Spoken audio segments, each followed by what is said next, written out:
Well, the revolution will be complete when the language is perfect. The secret is to move from translation to direct thought to automatic response. No need for self-discipline. Language coming from here, not from here. Excuse me for intruding. George Orwell's 1984 delves into a dystopian society called Oceania, governed by the party under the omnipresent figure of Big Brother. Winston Smith, a party member, rebels against the oppressive regime, unraveling themes of surveillance, propaganda, censorship, and truth manipulation. His journey for freedom ends in his ultimate capture and re-education by the party, leaving readers with the haunting portrayal of totalitarianism's threat to individual liberty. Within this narrative, Newspeak emerges as a tool crafted by the party to control thought and eliminate dissent. This linguistic manipulation extends to religion, as the party aims to take away any belief system challenging its authority. Religious language is redefined and repurposed to serve the party's agenda, illustrating the regime's tendency to distort spiritual beliefs for its own gain. Through language control, the party seeks to eradicate alternative sources of loyalty or authority, solidifying its grip on the minds of its subjects. 1984 provides a unique example of the dynamics between language and religion. How does what we say influence our guiding force in life? Ferdinand de Saussure, Swiss linguist and philosopher, coined the idea of the signifier versus signified in his course in general linguistics.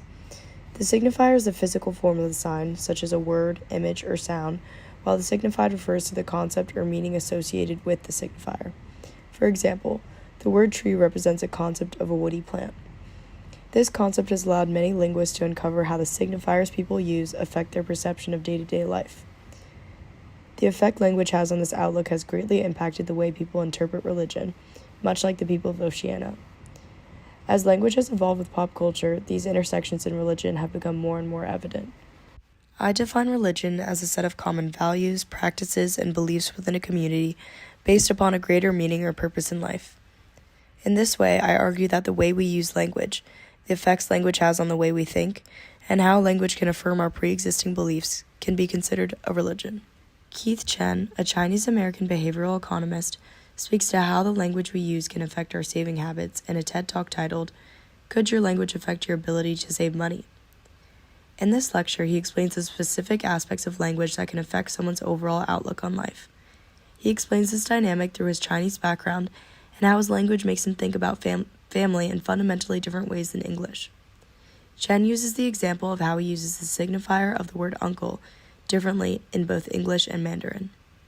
Suppose I were talking with you and I was introducing you to my uncle. Okay? You understood exactly what I just said in English. If we were speaking Mandarin Chinese with each other, though, I wouldn't have that luxury. Right? I wouldn't have been able to convey so little information. What my language would have forced me to do, instead of just telling you this is my uncle, is to tell you a tremendous amount of additional information. My language would force me to tell you whether or not this was an uncle on my mother's side or my father's side, whether this was an uncle by marriage or by birth, and if this man was my father's brother, whether he was older than or younger than my father. All of this information is obligatory. Chinese doesn't let me ignore it, and in fact, if I want to speak correctly, Chinese forces me to constantly think about it. Chen also discusses how English and Mandarin are extremely different in how they speak about time. He uses the example of a phrase discussing the weather. In English, you must change the tense of the word rain to signify the time it was raining, whereas in Mandarin, the tense of the word rain stays the same. In some deep sense, Chinese doesn't divide up the time spectrum in the same way that English forces us to constantly do in order to speak correctly. Chen discusses several interesting points about what information he must include in the Mandarin language. The status of this imaginary uncle is dependent on the life that he lives and the categories in which he belongs, one of them being religion. His marital status is a key point of this description of the signifier, stemming from Chinese culture and religious background. The divvying of time example is also reminiscent of the continuous nature of life in Buddhist religions versus the very divided timeline of life in Christianity. Chen is extremely successful in describing his argument, foregoing the fact that this kind of media is meant to persuade you to the speaker's point, with not much inclusion of a counter-argument. This information is crucial to a discussion of pop culture, as this language is proliferated through different aspects of our society. Lara Boroditsky, a cognitive scientist, explores the effect of language on a broader scale than just Chen's economics, arguing in her TED Talk that language does indeed affect the way we think and behave. She quotes Charlemagne, who said that, To have a second language is to have a second soul. Her argument is particularly important to my case for language as religion because it demonstrates the everyday difference in the psyche between people who speak different languages. Languages also differ in how they describe events. So you take an event like this, an accident. In English, it's fine to say he broke the vase. In a language like Spanish, you might be more likely to say the vase broke or the vase broke itself. If it's an accident, you wouldn't say that someone did it. In English, quite weirdly, we can even say things like, I broke my arm. Now, in lots of languages, you couldn't use that construction unless you are a lunatic and you went out looking to break your arm and you succeeded, right? Boroditsky does a good job of using this example to describe how this placement of blame, differing based on the rules of our language, impacts the way we think and behave. However, I think it speaks less to how language can be considered a religion and more to the differences between us as people. But I believe it is still useful in deciphering how language is used in pop culture as a tool that demonstrates a kind of religion. Anthropologist Webb Keen investigates the relationship between language and religion in a companion to linguistic anthropology, arguing that religious contexts can be especially revealing for the study of linguistic form and action, since they involve people's most extreme and self-conscious manipulations of language in response to their most powerful intuitions about agency. Although his writing primarily focuses on how religion affects language and our behavior, certain sections of it are useful in arguing that language can be considered a religion. In Section 2, Religious Language as Action, From Game to Performative, Keen says that an important theological question in several monotheistic traditions has been how words, which normally denote objects of experience, could have meaning when applied to a God who transcends experience. The question tends to assume that the primary function of language is to denote entities and to say something about them. One response has been to focus on linguistic functions other than denotation. For instance, words that are apparently statements about God could actually be affirming the speaker's faith. This information supports the idea that more background information is important to the signifier than just the description of an object or person. This has implications for what information each language might offer and the narrative that it might push, similar to Chen's discussion on how this concept affects money. The first thing that sparked my interest in this subject was our discussion on Orientalism and Arjana's arguments about soft and hard Orientalism in the media. How does the media enforce certain stereotypes about religion? Language. In the Aladdin example, the words that Jafar uses and his villainous portrayal instills the beliefs we hold about Islam. If this language can be used to uphold this facade of what we believe religion is, couldn't the perception it creates be considered a religion of its own, of language?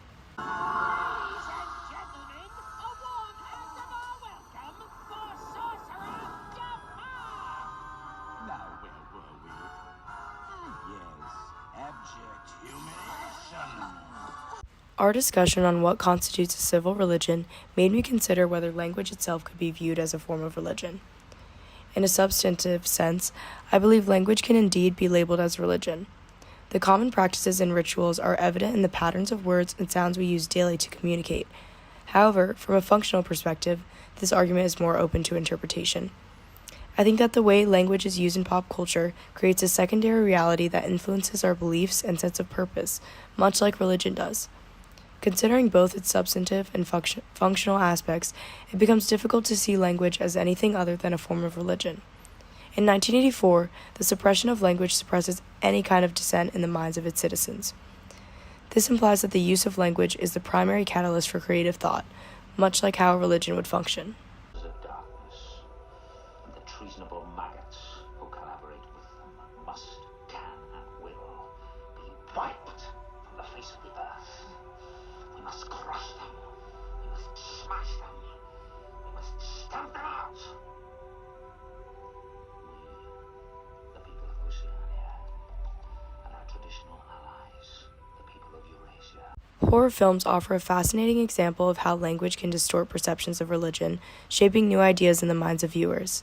Movies like The Exorcist, The Nun, and The Immaculate use Christian iconography and language to evoke horror. This transformation of the familiar into the frightening creates a unique sense of fear and a perception of Christianity that deviates from its true nature. This is similar to how Islam is portrayed in Western media. In both cases, the language used to describe religion transforms it into something entirely different, effectively creating a new, distorted version of the religion. What did you see? I saw none.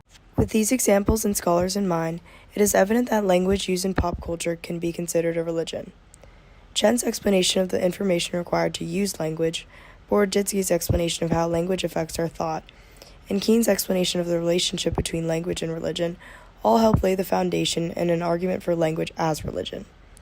These examples in pop culture help us pinpoint exactly how language creates alternative versions of religion through media manipulation and imagery. 1984 encapsulates all of these ideas through Orwell's description of Newspeak. When Syme describes to Winston what Newspeak really is, he says, "Don't you see that the whole aim of Newspeak is to narrow the range of thought? In the end, we shall make thought crime literally impossible, because there will be no words in which to express it." Syme implies that the destruction of language will prevent any kind of revolutionary thought, such as religion. With this understanding, Orwell skillfully demonstrates how language is crucial to creating the perception of the world around us and the guiding force of our thought. In almost every aspect of pop culture, this idea is evident. Although it seems obvious that the tools we use for communication influence our actions and beliefs, many people have yet to describe language as a religion, even though it fits the definition. I believe 1984 fits most into the religion in pop culture category. The film itself I am not considering a religion. I think that it serves as a great metaphor for the importance of language and religion and shows how their relationship can be seen in pop culture. I think that this concept could be extremely important to studies on inequalities and social hierarchies in different societies. How could language being considered a religion itself alter how we approach social inequality and discrimination? What are the implications of viewing language as a belief system in terms of power dynamics and control within society? How might this perspective influence the ways we address cultural dominance and marginalization? Could redefining language in this way lead to new strategies for promoting social justice and equity? What role does language play in shaping our identities and the identities of others within various social contexts? These questions would all be interesting to answer using the idea that language is religion.